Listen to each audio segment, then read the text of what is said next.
Bueno, el conversatorio tiene como propósito exponer las experiencias, se van a hacer unas preguntas, los participantes tienen 2 minutos aproximadamente, de 2 a 3 minutos para exponer sus respuestas y después el público también tendrá un espacio para preguntas. Comencemos para no retrasar, digamos, más la jornada. Comencemos con el profesor vinculado virtualmente, ¿cierto? Con David, ¿qué opinan? Muy bien, entonces pregunto, ¿cómo ha sido el proceso de llevar educación superior a los territorios, profesor David? Bueno, buenos días a todos. ¿Me escuchan bien? Sí. Muy bien, sí. Ok. Bueno, buenos días. Muchas gracias por invitarme, por tenernos por acá. Estoy en este momento en Urabá, en el municipio de Apartado. Creo que eso es importante como punto de partida para plantear pues, lo que quiero decir, y es la regionalización en la universidad, pues en la Universidad de Antioquia, como la he visto yo, como la hemos vivido nosotros en las regiones donde vivimos ya bastantes profesores trabajando en este tema, pues ha sido un proceso intermitente, con muchos problemas, con muchas dificultades, pero como con mucha pasión de parte de la academia. Lo mismo que no se ha traducido, digamos, en un esfuerzo sistemático y fuerte de parte del Estado. ¿Qué quiero decir con eso? Pues que desde el punto de vista estratégico, digamos, de la vocación de la universidad y de la academia, se ha pensado la realización de la universidad como mecanismo de democratización del país. De hecho, hace 30 años se abrió la primera sede universitaria de la Universidad de Antioquia, aquí en Turbo, Antioquia, con un colegio prestado, una institución en condiciones precarias de calidad, etcétera, pero digamos con una vocación muy fuerte de parte de profesores y como con las uñas. Manifiesto eso con las uñas porque se ha trabajado más con las uñas que en el eje central digamos, de las grandes ciudades del país. Eso ha sido muy complejo porque no se han cerrado las brechas de calidad educativa entre las regiones y la pertinencia de los programas y la consolidación de programas académicos pues sigue estando muy determinada desde las ciudades centrales, en este caso desde Medellín.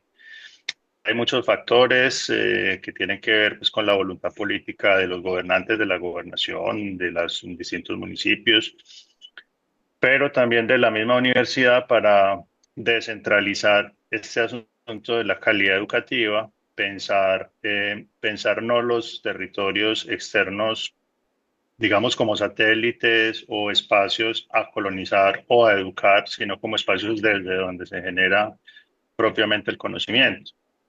Entonces, pues nosotros en este momento estamos en una situación especialmente crítica en la Universidad de Antioquia que nos ha llevado, por ejemplo, a pensar o a discutir acerca de si nosotros en Urabá no somos ya un centro en sí mismo al que debe llegar o del cual deben salir propuestas educativas, no seguir siendo un satélite de las decisiones académico-administrativas que se toman desde Medellín.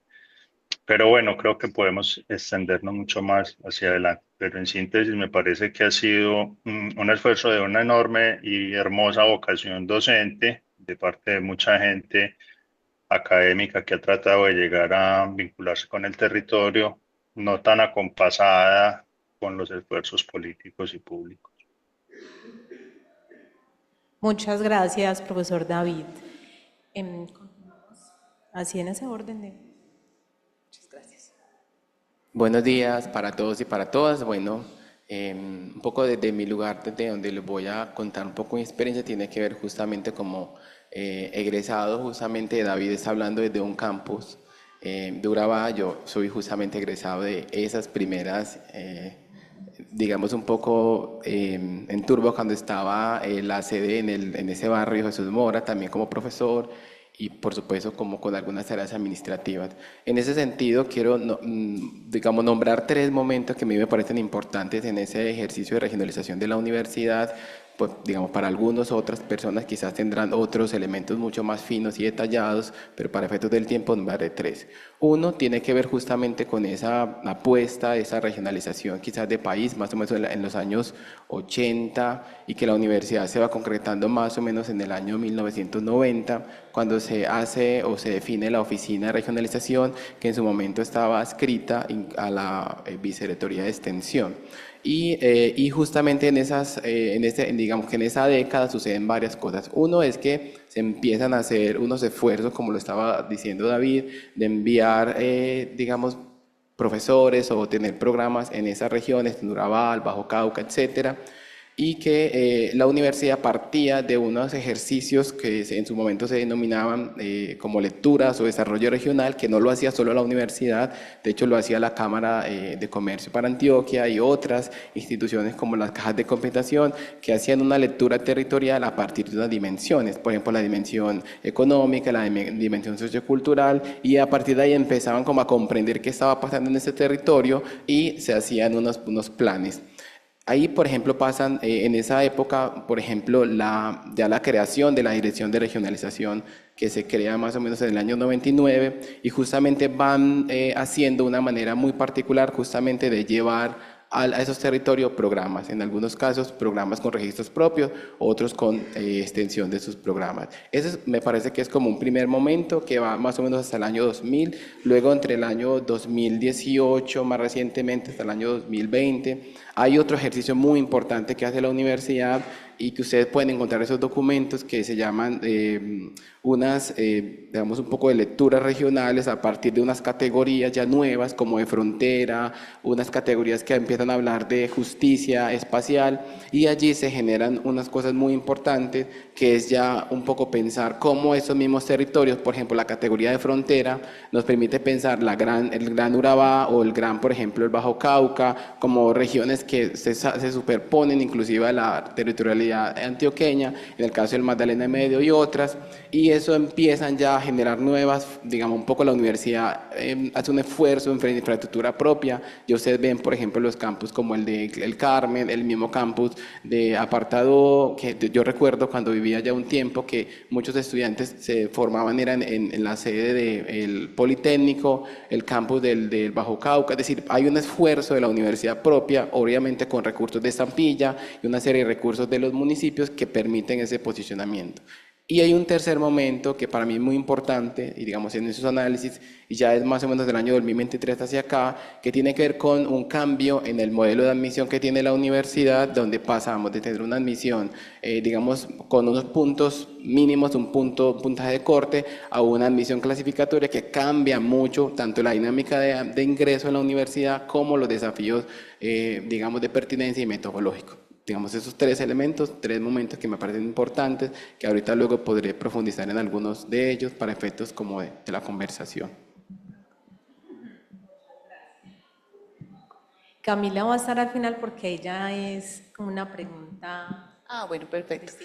Vale, no, pues yo había traído unas diapositivas muy breves, tal vez solo con unas imágenes como para ilustrarlos y que también se pueden compartir con los compañeros que están virtualmente, si es posible.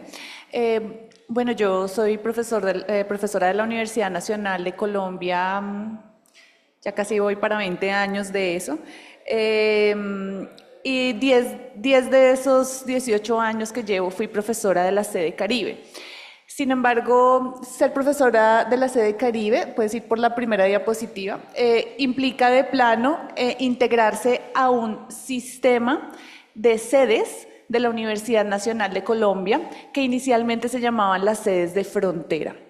La universidad tiene 4 sedes en las zonas más periféricas del país. Está en la primera diapositiva, por ejemplo, ahí aparece, ¿cierto?, la sede Amazonia, para que ustedes se den una idea de cuál es como el área o la zona de influencia de esta sede. Comprende a los departamentos de Amazonas, Caquetá, Guainía, Guaviares, Putumayo, Vaupés. entre otros territorios, es decir, son sedes que recogen, reciben estudiantes de unas zonas más allá de la propia sede que queda ubicada en la ciudad de Leticia. Puedes continuar, está la sede de Orinoquia, que queda ubicada en el departamento de Arauca, pero recibe estudiantes al igual de Casanare, de Guaviare, de Guainía, del Bichada, del municipio de Cubará, bueno, y otros municipios aledaños. Está la sede de Tumaco.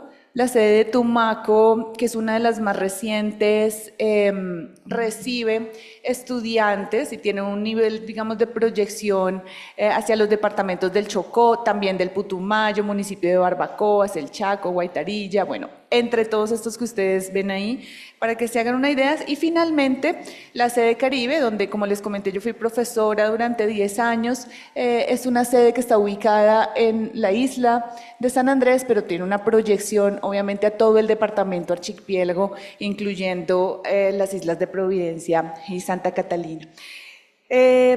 Más o menos desde la década de los 80, la Universidad Nacional de Colombia empezó a desarrollar este proyecto. Inicialmente, como les digo, se llamaban sedes de frontera, pero después se pensó en la idea de sedes de presencia nacional. Cuando hablamos de presencia nacional, lo que está implicando esa idea en buena medida es que hablamos de territorios en donde pues no hay una presencia efectiva en muchas de las dimensiones del Estado. Y entonces la universidad busca llegar para poder de alguna manera lograr, digamos, como apoyar ese propósito de construir nación a partir de la educación, y eso, por supuesto, tiene una gran cantidad de desafíos. Hay desafíos como el desafío de la infraestructura, llegar a estas zonas, a estos territorios tan lejanos, con unas condiciones ambientales, climáticas difíciles, es uno de los elementos, digamos, más críticos, problemáticos de esa llegada a la universidad. Por otro lado, la cuestión del capital humano, ¿no? Conseguir profesores para permanecer en estas sedes, para desarrollar una vida académica y una vida personal en las sedes siempre, digamos, es un desafío, aunque ha sido un proceso que se ha venido dando ya con el tiempo, en donde los propios académicos van evolucionando, van logrando generar, digamos, mayores estudios para poder estar allí insertos.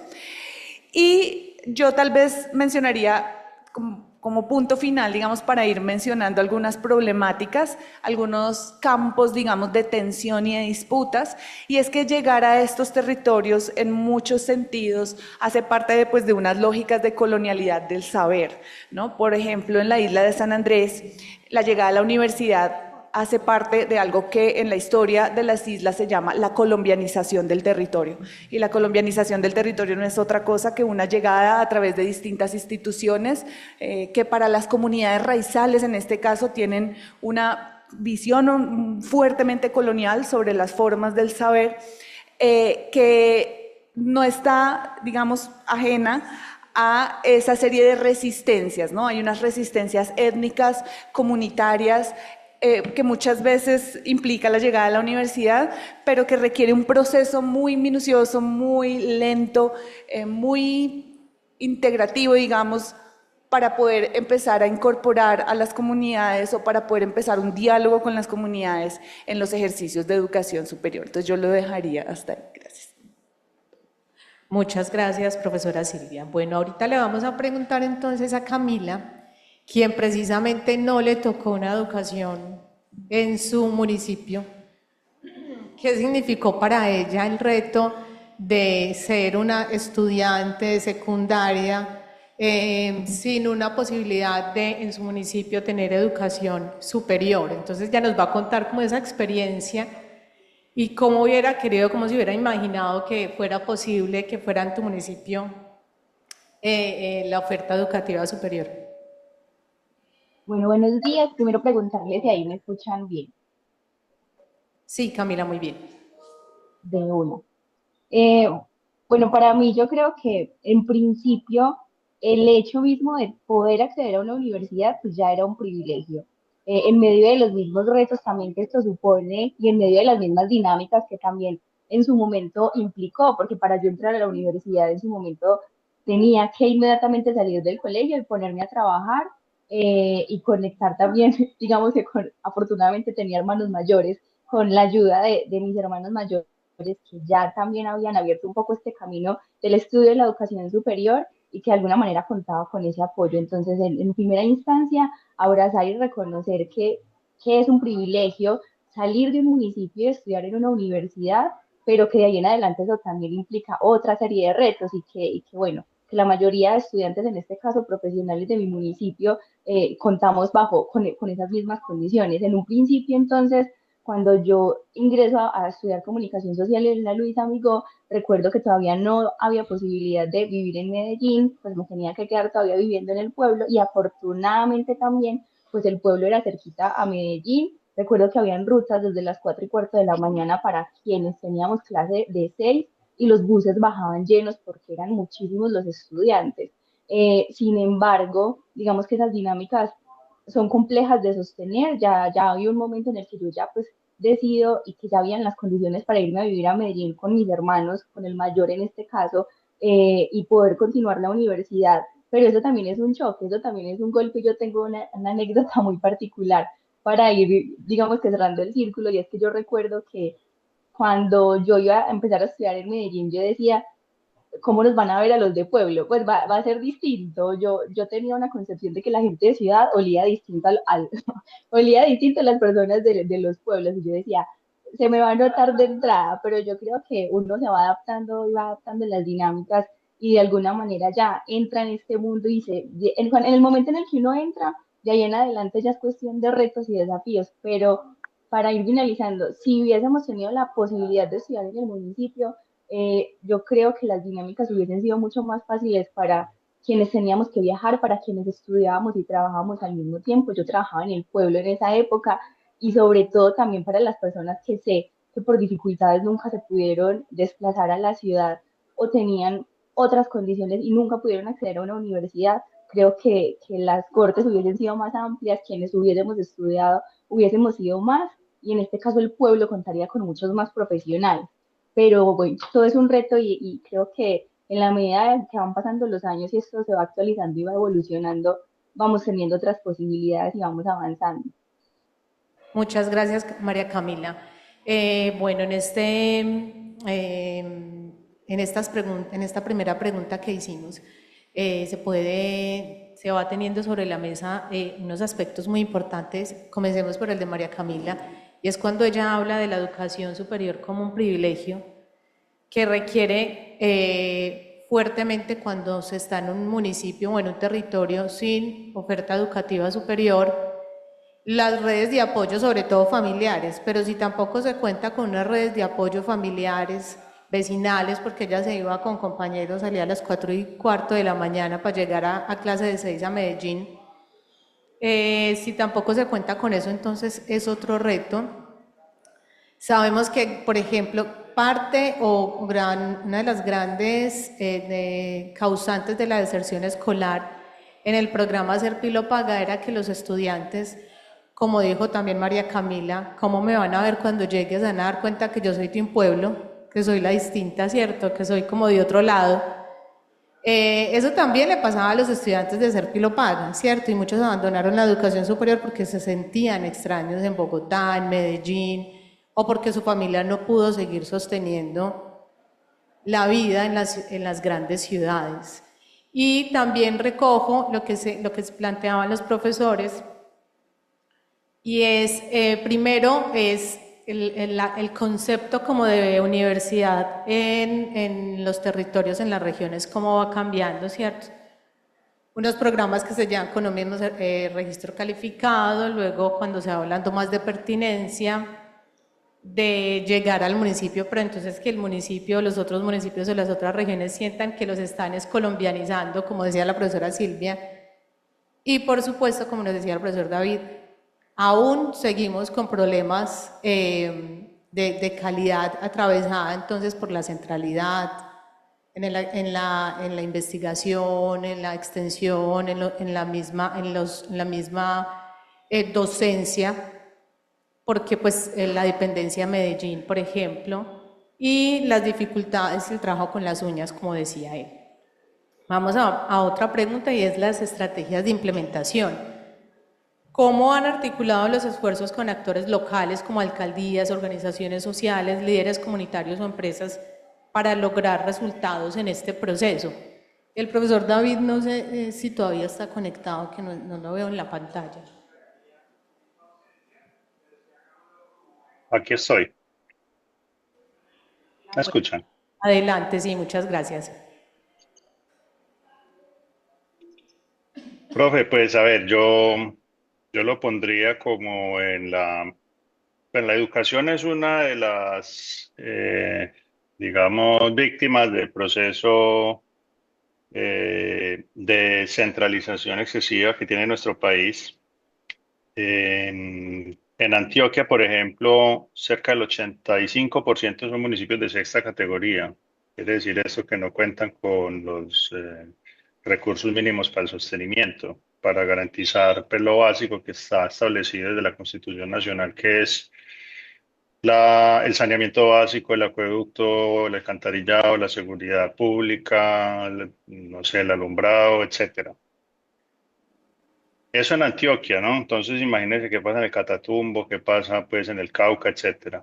¿Qué quiero decir con eso? Que si empezamos a hablar de capacidades locales y capacidades territoriales, pues ya empezamos por un problema de carácter estructural en la sociedad y en la economía colombiana. Este país se creó a partir de una idea muy concreta que se fue tejiendo en la década del 50 de urbanizar rápidamente el territorio, teniendo en cuenta las dificultades que había para desarrollar un mercado interno integrado. Y eso pues condujo a que los esfuerzos empresariales y que los esfuerzos de la sociedad en general, del capital, etcétera, pues se concentrara en ese triángulo o en ese polígono que es Cali, Medellín, Barranquilla y Bogotá. Entonces, pues alrededor de ese polígono o en los márgenes de ese polígono usted puede encontrar la guerra en Colombia, puede encontrar los principales problemas en capacidades institucionales, etcétera. Y pues la educación superior, pensaría yo que en este caso es como la contracorriente de las fuerzas estructurales que hay en la sociedad. Me explico. Las fuerzas estructurales que hay en la sociedad, en los territorios, es, pues, es la prevalencia de la economía criminal, la prevalencia de la gobernanza criminal, es decir, hay unos gobiernos autoritarios que dominan estos territorios. Eso se traslada a los entes municipales, como pues, ha sido ampliamente demostrado por la JEP y por distintas investigaciones con los casos de corrupción, clientelismo, etcétera, que permean las administraciones municipales. Y yo no digo que no se den en las grandes capitales, pero en los pequeños municipios o ciudades intermedias como Apartado, Turbo, Carepa, Chigoró, pues ese es el orden del día. Aquí hace, para ejemplificarlo, 4 años en medio de la pandemia tuvimos un paro armado durante 4 días y no podíamos salir de la casa porque pues había amenaza contra la circulación. Los alcaldes simplemente tuvieron que aceptar ese llamado. El gobernador de la época no tuvo mucho más que hacer que esperar a que se levantara ese asunto y hasta ahí llegamos.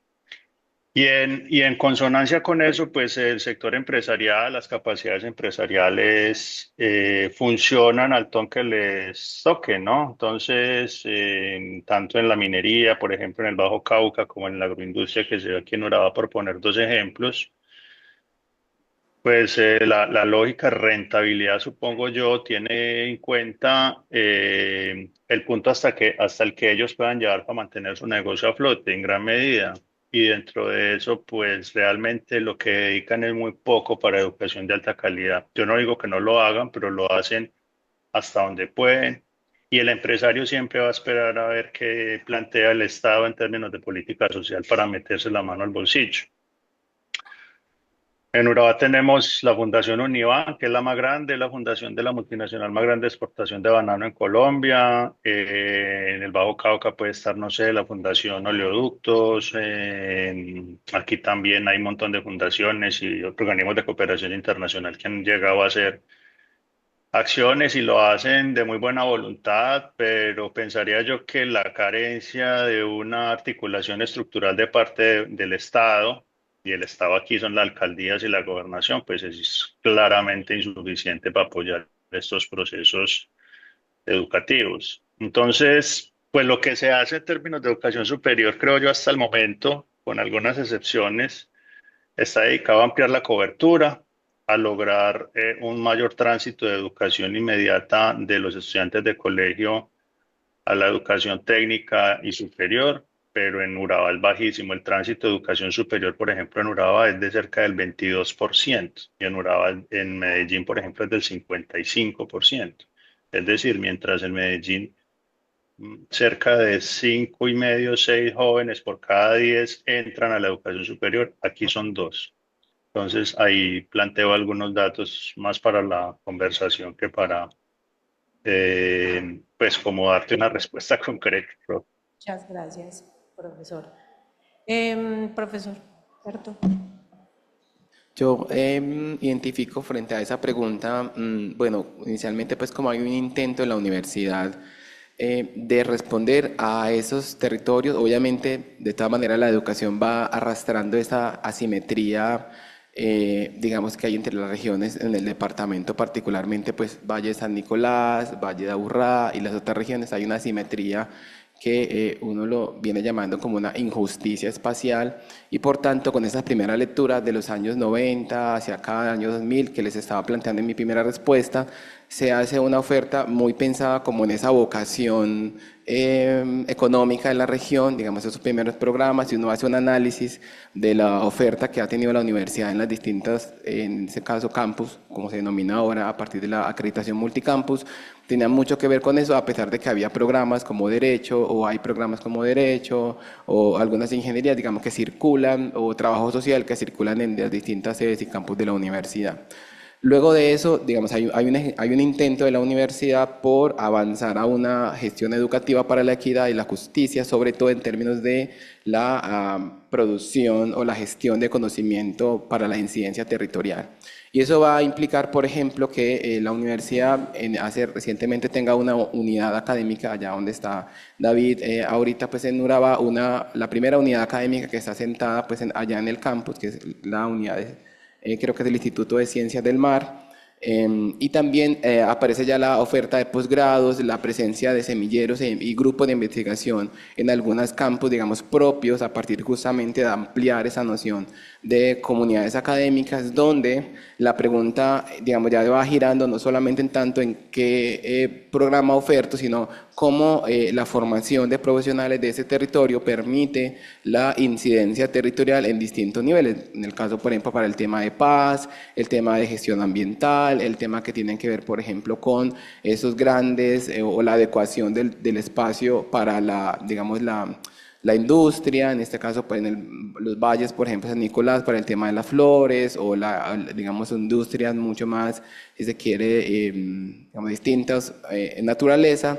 En el caso de Urabá, todo el tema de los puertos, es decir, ya hay como una serie de desafíos que van haciendo que la universidad pues empiece a hacer unos diálogos con actores locales, por supuesto la complejidad que supone esa superposición de distintas territorialidades, por ejemplo ambientales, pero también étnicos, raciales, pero también comunitarias y campesinas, y eso hace que, por ejemplo, un programa reciente como el de Pedagogía, Ruralidad y Paz intente, digamos, dialogar con esas múltiples complejidades territoriales, o el que ya han mencionado acá como el programa de Pedagogía de la Madre Tierra, y una serie, digamos, de programas que, si bien van intentando comprender esas lógicas territoriales, todavía, por supuesto, hay desafíos muy importantes que tienen que ver con efectivamente pensar una educación o proyectos educativos territorializados. Es decir, aquí estamos utilizando el concepto de territorio y de territorialización, y esto tiene una implicación, por supuesto, en términos de la forma en que se genera la educación. Digamos, es distinto hablar de regionalización que hablar de territorialización,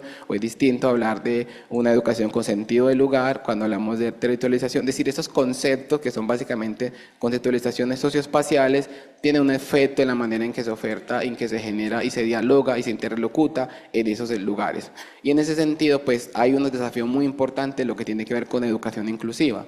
Sobre todo, por ejemplo, como, digamos, cuántas personas hoy tenemos en estos lugares en la oferta con discapacidad o de grupos étnicos o, digamos, de otras comunidades que si bien ingresan a la universidad para su proyecto vital, pues muchas veces esos proyectos o trayectos formativos lo que hacen es desconocer esas epistemes propias y locales y hacen que luego se generen lo que nosotros conocemos como pues, el fenómeno de la deserción, el abandono, etcétera, que luego podríamos también comentar a mostrar algunas cifras que justamente lo que nos plantea es un desafío justamente de cómo la educación puede, por un lado, ampliar las brechas, porque pueda que si bien estemos con unos programas, pues se pueden seguir ampliando esas brechas, digamos, territoriales, o puede ayudar a recortarlas, como que, digamos, puede generar ambos escenarios se pueden presentar. Muchas gracias. Bueno, en ya prácticamente 30 años que tiene la sede Caribe en el departamento Archipiélago y en medio de las mencionadas pues, resistencias con las comunidades étnicas y demás, la sede Caribe de la Universidad Nacional ha hecho un intento bastante importante por ampliar, por fortalecer todas las redes de conexión y de comunicación pues con todas las entidades e instituciones, tanto del Estado como, por supuesto, locales, la gobernación local, la gobernación del departamento, las propias comunidades, las organizaciones de la sociedad civil y demás. Entonces, digamos que sí se ha logrado en un periodo de tiempo importante lograr esa sinergia entre instituciones, pero yo quisiera hacer de pronto una reflexión más en relación como con el contexto propio del archipiélago. Todos sabemos que las islas de San Andrés, Providencia y Santa Catalina son islas de un destino turístico muy grande. Es decir, las islas dependen económicamente, fundamentalmente del turismo. Y en ese sentido, digamos que las comunidades nativas han quedado un poco excluidas de las lógicas extractivistas de esas dinámicas turísticas en el archipiélago. Y una manera de insertarse a la economía del turismo ha sido a través de las denominadas posadas nativas, ¿no? Las comunidades raizales se organizan para que en sus propias casas, a partir de un modelo, de un paradigma de turismo distinto, si se quiere un poco más ecológico, un turismo más social y cultural, se puedan recibir también visitantes y turistas del país y también del exterior. Entonces, nosotros en la sede encontramos una oportunidad enorme y fantástica para poder direccionar una buena parte de nuestros proyectos y nuestras actividades hacia esas comunidades a través de las posadas turísticas. Solo quiero mencionar ese ejemplo porque, digamos, me parece que ha sido uno de los más exitosos. Como se trata de una sede de frontera, ¿no? Hemos dicho que estas sedes, todas las sedes de presencia nacional tienen en común que están ubicadas en territorios inmediatamente fronterizos, ¿no? Con otros países de la región latinoamericana, en este caso en el Caribe occidental, en San Andrés, es con todos los países de Centroamérica y con Jamaica, que tenemos muy cerca. Surgen muchas oportunidades para desarrollar actividades de cooperación sur-sur, por ejemplo, ¿no? Entonces, para empezar a decir también que esas redes que se forman no solamente son redes locales, sino que tienen un gran potencial y una gran proyección transnacional, transfronteriza e incluso internacional. Y entonces, por ejemplo, en una ocasión estuvimos recibiendo profesores de todas las islas del Caribe hispanohablante que querían venir a través de un proyecto de cooperación sur-sur, que fueron a la isla de San Andrés a un curso que la Universidad Nacional ofreció de enseñanza del español como lengua extranjera. Perdón, eran profesores del Caribe anglófono y otros profesores del Caribe hispanohablante.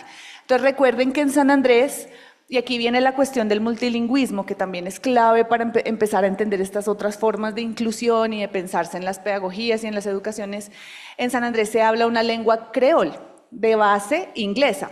Las lenguas creol, para quienes no saben, pues son lenguas que surgen del producto, pues son producto del encuentro, digamos, entre las lenguas originarias de los habitantes que provenían de África y las lenguas de los colonizadores, que para el caso de San Andrés fueron los ingleses en su primer momento, ¿no?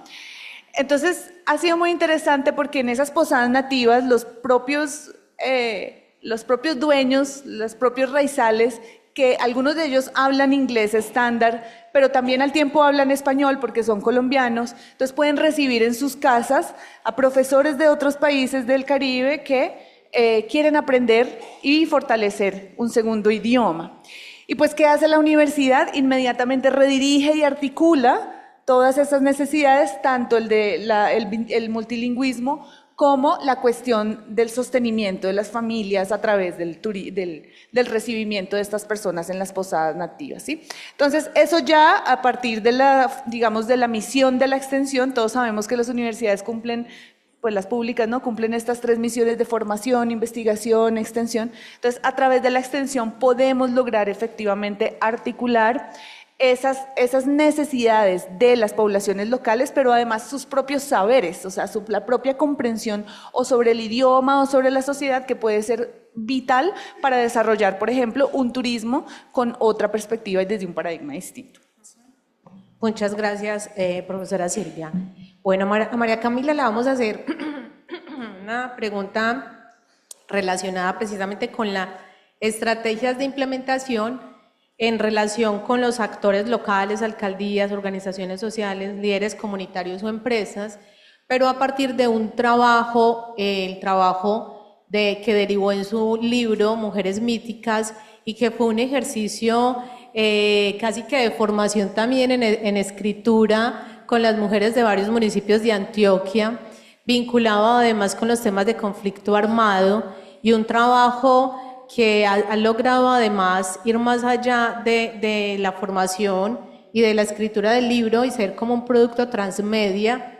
Entonces, esto es interesante porque es la visión de las nuevas generaciones también, la manera de hacer trabajo social, de hacer proyección social, dar a conocer resultados. Entonces, su experiencia, digamos, casi como investigación, acción participativa y extensión, ¿cómo fue en esa implementación en los municipios de Antioquia y en la formación? ¿Y cómo podría eso convertirse, por ejemplo, en una formación técnica, tecnológica o en habilidades comunicativas de los municipios de Antioquia y de los municipios del país?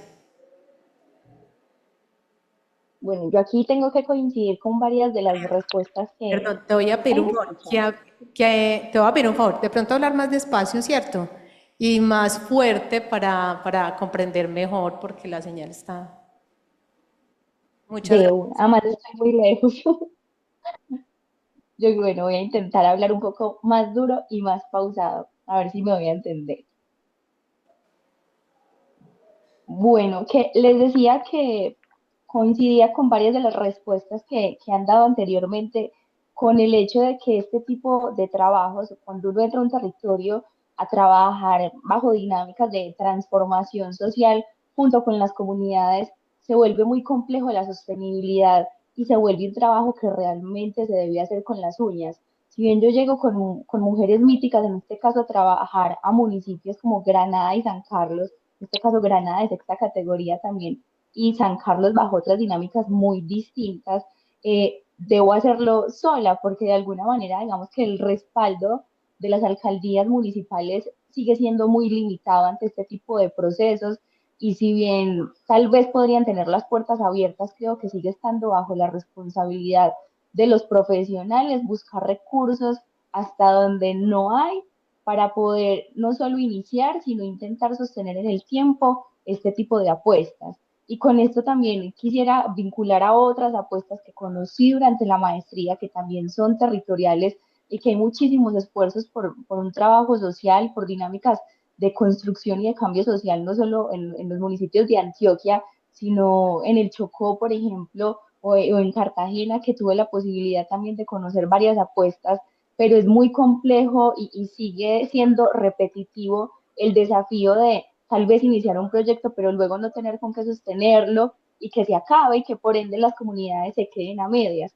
Yo con Mujeres Míticas, si bien descubrí que con las distintas becas que de alguna manera todo el tiempo está liderando el Estado, como en este caso las del Instituto de Cultura y Patrimonio de Antioquia, o las de los municipios, en este caso Medellín, o en este caso también las del Ministerio de Cultura, siguen siendo becas de ejecución a 2, 3 meses para finalización.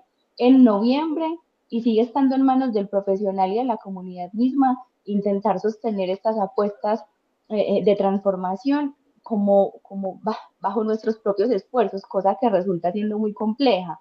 Yo con Mujeres Míticas podría decir que si bien ya logramos tener el libro, logramos tener el podcast, logramos tener el oráculo de la memoria, en este momento, por ejemplo, nos encontramos en ese desafío de, bueno, ¿cómo vamos a continuar? Sobre todo porque ya hay un interés por parte de las mujeres y también de mi parte, porque aprendan a autogestionar y autosostener este tipo de iniciativas sin la dependencia hacia el profesional o hacia la organización que llega.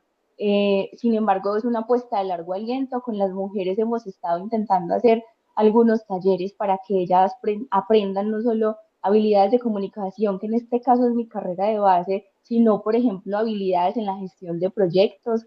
Ellas como lideresas poder estar en la capacidad de escribir proyectos, de presentarlos, de crear un presupuesto, de crear un calendario, eh, pero uno a veces se ve muy solo en este tipo de iniciativas y como les decía, a veces con la voluntad y con los recursos que se alcanzan a arañar no es suficiente, pero hay pasión y hay vocación y bueno, yo creo que bajo esas dos líneas muchas cosas se pueden alcanzar.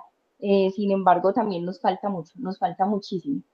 Muchas gracias, María Camila. Bueno, vamos a hacer una pregunta de cierre como de 1 minuto.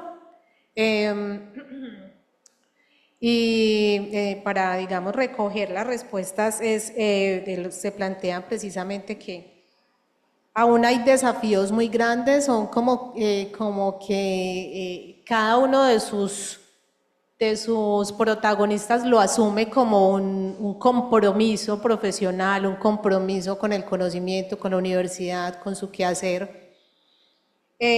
Todavía pues el reto de la gobernanza en un país donde la criminalidad, como decía el profesor David, domina todos los sectores sociales. Pero también entonces los desafíos de ver cuáles son los retos de cada lugar donde llegamos con la educación superior y que además no es solamente llegar, también hay retos como los de la inclusión, los de la diversidad cultural, la necesidad o la importancia de hacer uso de las capacidades instaladas de los lugares a los que se llega, como las posadas que nos decía la profesora. Es un trabajo entonces que también se articula con lo transnacional, porque son de aquí, pero están muy cerca de otros países también y de otras culturas. Y sí, es un trabajo, volvía y decía Camila, un trabajo muy solitario que definitivamente el gobierno y el Estado tiene que apoyar mucho unas iniciativas que se hacen y que a veces las comunidades se quedan a medias como en el cierre, en la conclusión o en el acompañamiento de procesos formativos, como decía ella, en las habilidades de gestión de proyectos y habilidades comunicativas en el caso de las mujeres con las que trabajo. Bueno, entonces, en 1 minuto, ¿cómo lograrían ustedes medir el impacto que no sean los graduados, ¿cierto? Tantos graduados. ¿Y qué consejo le darían a otras instituciones o a programas académicos que no han llegado a todos los territorios distintos a Medellín o a las ciudades capitales? David, ¿cierto? Porque vamos como en ese orden, perdón. Sí, gracias. Yo, digamos que lo que observo, profe, es como trayectorias de consolidación de la democracia en nuestro país. Yo creo que lo que está pasando en este momento con las regiones muy probablemente pasó en Medellín y en las grandes ciudades a mediados del siglo pasado, es decir, hay unas trayectorias, si me permiten ahí la palabreja, como de modernización o democratización que conducen a la consolidación de procesos de democratización propiamente. Yo creo que viendo el vaso medio lleno ahora, creo que hay unas fuerzas de Estado, de política, pero también de mercados, de expansión legales, digamos, por el apetito que hay en Colombia por el turismo, turismo pues entre comillas, depredador o pues, como sea, pero también hay unas nuevas lecturas, unos discursos que van creando mucho interés en la Amazonía, en el Chocó geográfico, en la protección de los ecosistemas. Entonces, esas trayectorias van generando como unos futuros posibles para la educación superior, unos futuros muy interesantes para algunas regiones como Urabá, que está teniendo una transformación muy interesante, y también unos interrogantes muy grandes, muy cercano a lo que dice la profe sobre el caso de San Andrés. Yo veo que hay un desentendimiento sobre esa realidad del Caribe, y como todavía le damos mucho la espalda al mar desde estos centros. Pero bueno, en síntesis, creo que hay unos discursos de posibilidad de transformación interesantes. Quisiera cerrar con un caso. En la Facultad de Comunicaciones y Filología se tomó la decisión, por ejemplo, de establecer un laboratorio de medios de alta calidad y alta capacidad en Urabá. Eso pareciera ser una cosa menor, pero es absolutamente transformador, porque nos genera una posibilidad, como les digo, de pensar de largo plazo, por ejemplo, la opinión pública y la construcción de narrativas diferenciales en Urabá. Esos son pequeños pasos que generan transformaciones de largo plazo. Esos son futuros posibles. Un joven no solamente es que tenga, por ejemplo, una cámara, en el caso de comunicación del periodismo, en su celular, sino que tenga las herramientas narrativas y la capacidad de pensar distintas formas de narrar para que vaya pensando distintas formas de incidir democráticamente y para que vaya pensando en quedarse en la región, por ejemplo, haciendo comunicación social, periodismo de alta calidad. Pero no se pudo, eso no lo podríamos estar ni siquiera pensando ni imaginando si no se hubiera tomado la decisión de establecer el laboratorio de medios. En consonancia también con lo que decía el profe ahí presente, la instalación de los laboratorios de ciencias del mar, la maestría y doctorado en ciencias del mar, pues generó futuros posibles que ya hacen prácticamente irrefrenable esa fuerza de las ciencias del mar en turbo. Es decir, ya es imposible pensar que vaya a haber una marcha atrás para cancelar o anular esos esfuerzos ya de tantos años de un instituto de ciencias del mar. Entonces son estos futuros posibles los que se van consolidando, claro, naturalmente muy lentos o muy lentos en algunas zonas. Urabá tiene la bendición ahora de este puerto que se va a construir, pero hay otras zonas que van mucho más lento y que necesitan de alguna manera esa coincidencia de futuros posibles para que la gente se quede en las regiones o vaya a las regiones y se construya, digamos, un país mucho más democrático, profe. Muchas gracias, profesor David. Profesor Berto.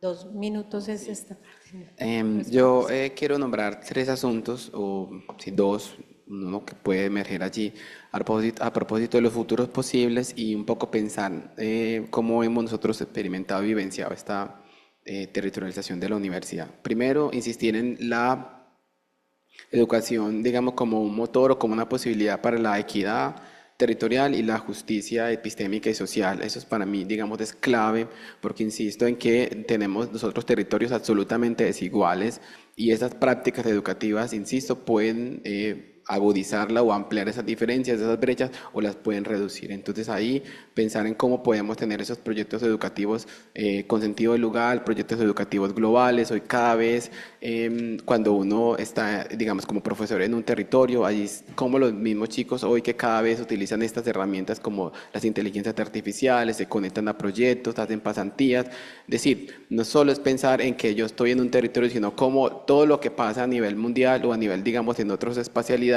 inciden en cómo yo vivo digamos, la experiencia situada en mi barrio o en mi vereda o de mi municipio. Entonces lo primero es justamente avanzar a esas formas de educación que sean, por supuesto, que ayuden a la justicia social, espacial y epistémica. Lo segundo tiene que ver con resignificar esa idea de, que ahorita lo hablamos, de calidad y pertinencia. En ese sentido, frente a la pregunta de cómo evaluar esos impactos más allá del número de inscritos y de admitidos, tiene que ver con que esos egresados, esas personas que pasan por esos espacios educativos puedan tener un tipo de educación, por supuesto, antirracista, que sea una educación para la paz, que pueda justamente guiar a la toma de decisiones sobre los recursos de los espacios de manera responsable y de manera crítica, precisamente frente a una serie de discursos y miradas muy totalitaristas pues, de la vida y completamente que han generado pues que siguen insistiendo el tema de la presencia de grupos ilegales y por tanto la guerra sigue circulando en distintos territorios, el tema de memoria, el tema de la paz. En ese sentido, no es posible hablar de un derecho a la educación hasta tanto no se complete ese ciclo. Entonces, los retos de la permanencia, del acceso, de las educaciones inclusivas, porque todavía tenemos muchísimos desafíos ahí. Lo hablábamos inclusive con la Facultad de Comunicaciones cuando a ellos en una de las sedes se presenta una persona con discapacidad visual, particularmente ciego, y no teníamos en ese momento cómo recibirlo al programa. Incluso se le decía en algunos momentos que solamente podían presentar el examen las personas ciegas o con baja visión o con discapacidad visual en general en la sede de Medellín. Entonces todavía tenemos dificultades de acceso para las personas, digamos, con discapacidad, distintas formas como la viven. En ese sentido también es cómo generar una educación de calidad, pero que tenga en consideración ello. Lo tercero es justamente avanzar hacia las comunidades universitarias. Todavía nosotros, por lo menos en la experiencia que tengo como profesor en regiones, es que se sigue centrando mucho en la docencia. Es decir, hay una forma de educación, por ejemplo, que tenemos en la universidad, que es la presencialidad concentrada, que es viernes, sábado y domingo. Entonces, los chicos van digamos, al campus o van a la universidad, es el fin de semana, luego se devuelven a sus territorios o a sus, digamos, labores cotidianas. Pero ¿cómo entender la universidad más allá de la docencia? ¿Cómo generar conexiones de comunidad efectivamente que incidan en el territorio, más allá justamente de esa idea todavía de contenidos que tenemos? Entonces, finalmente yo diría que tenemos la posibilidad justamente de contribuir a eliminar o a reducir esas brechas que se presentan en los territorios, porque fíjese que todavía nos pasa que si bien se forman en la región, en un territorio específico, esa asimetría frente a la oferta laboral que hay en los territorios hacen que muchos se vayan o se vengan a Medellín o a distintos lugares del país y por tanto sigue habiendo esa, digamos, dificultad de articulación real con el territorio en el que se forma la persona. Sí, muy de acuerdo con los dos profesores. Tal vez yo agregaría, bueno, diría que los impactos se pueden, digamos, medir algunos de los más importantes, tanto en el nivel local como en el nivel nacional, como en el nivel transnacional y transfronterizo. En el nivel local, por ejemplo, para el caso de la sede Caribe, nosotros tenemos una cifra que es alarmante, que es muy triste. En 18 años de la historia de la isla de San Andrés, por lo menos 700 jóvenes desaparecieron en medio de las dinámicas y de las lógicas pues, de la intermediación y el tráfico de drogas, que hace parte pues, de la propia lógica del conflicto armado colombiano y de las formas de conflicto en las zonas de frontera. Entonces yo creería que más allá que medirlo como el número de, digamos, de estudiantes que pueden finalmente acceder, que finalmente se pueden graduar de los programas, yo diría que la presencia de la Universidad Nacional en la sede de frontera ha impedido que ese número sea significativamente mayor. Es decir, que el impacto que realmente puede tener en relación con esa dimensión tan grave que viven los jóvenes en un territorio tan pequeño de 35 kilómetros cuadrados, pues puede ser absolutamente enorme, ¿no? Con cada cohorte, cada semestre que ingresan, que podemos lograr que los jóvenes ingresen a la universidad y que no se dediquen a estas actividades delictivas en el territorio. Pero creo que los impactos son enormes porque logramos hacer investigación, ¿sí? Porque la investigación es crucial en los territorios y la investigación en estas sedes, digamos, de frontera va muy enfocada a temas de sociedad, a temas de cultura y muy especialmente, en eso concuerdo con el profesor David, a los temas ambientales.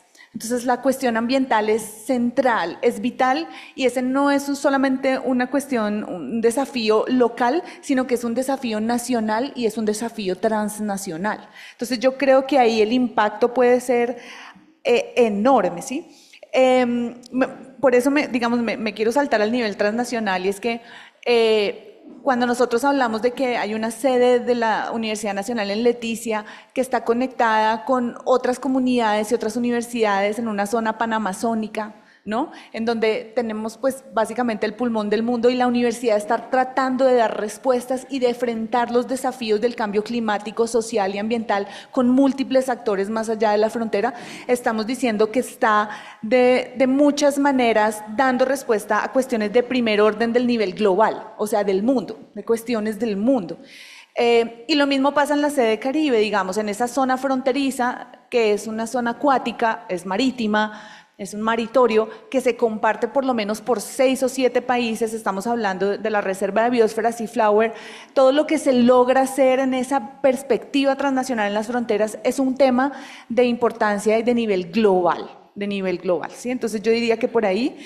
Y luego, en cuanto al nivel nacional, pues concluiría diciendo que la presencia de la universidad en estas zonas, en estos territorios, permite que también desde los centros de la nación empecemos a asumir nuestras dimensiones de nación, la dimensión caribe de la nación colombiana, la dimensión amazónica, la dimensión pacífica de la nación colombiana, ¿sí? Eso ayuda también en una retroalimentación importante y nos permite articular y generar inclusión. Yo creo que el principal propósito de la universidad y el principal impacto que tiene es generar inclusión. Sabemos que todavía hay un camino largo para que esas colonialidades del saber rompan, ¿no?, con las formas jerárquicas, raciales, las divergencias de género, racistas, ¿sí?, que hay, pero por lo menos tenemos ese primer espacio para permitir incluir a una población que de otra manera no podría de ninguna manera acceder a la educación superior. Y Camila, para cerrar, ¿cuál es el reto de la educación superior en las regiones? Yo creería que sigue siendo la adaptación a los contextos y yo creo que los profes ya tienen demasiada experiencia, años luz, me llevan muchísimos años luz en cuanto a esa experiencia, pero creería y como habitante de un municipio y como conocedora de otras experiencias de otras regiones y otros territorios, sería seguir adaptando la educación superior a los distintos contextos y a las distintas dinámicas de cada territorio. Muchas gracias, María Camila. Bueno, para no demorarnos más, yo quiero cerrar este panel también diciendo algo, y es que cuando tuve el reto de mirar los retos de la educación superior en las áreas sociales y viendo el mapa como de la educación superior en los distintos departamentos y municipios del país, pues me da mucha tristeza que había un par que no tenían. Por ejemplo, MITU de Baupés, no sé si ustedes saben que tiene uno de los mayores índices de suicidio en el país, no tiene ninguna oferta educativa de educación superior y recordaba lo que dice su himno, el himno de Baupés. Ya se me perdió por acá. Dice: ay, Colombia, patria mía, no me dejes perecer. Ese es el himno de Baupés. Entonces, retomo el asunto porque les conté esto. Cuando hice el mapa dije, qué importante que la educación, que los municipios tengan educación superior, ¿cierto? El solo hecho de la presencia de la universidad, de que los jóvenes vean una oferta educativa, una posibilidad de educarse, ya es un cambio en sus vidas. Que ellos no sigan proyectando lo que no tienen a través de las redes sociales, que es lo que pasa en el Baupés, que es lo que se ha identificado, porque hay acceso a internet donde se muestra todas las vidas de los multimillonarios que hablábamos ayer, que creen que es volverse multimillonario haciendo videos de YouTube, pero es como ese futuro que no tienen y que ha llevado a los altos índices de suicidio en el Baupés, que además no tiene una oferta educativa, que está en muchas partes del país y no precisamente por las grandes universidades que hemos conocido, por esas universidades medievales de las que hemos hablado y que debe replantearse, sino por otras universidades que muy bien que estén en los municipios y que allá debemos llegar porque Colombia no nos dejes perecer, ¿cierto? Muchas gracias a los panelistas con todos sus aportes absolutamente valiosos para este ejercicio del encuentro. Muchas gracias y feliz día. Gracias a ustedes.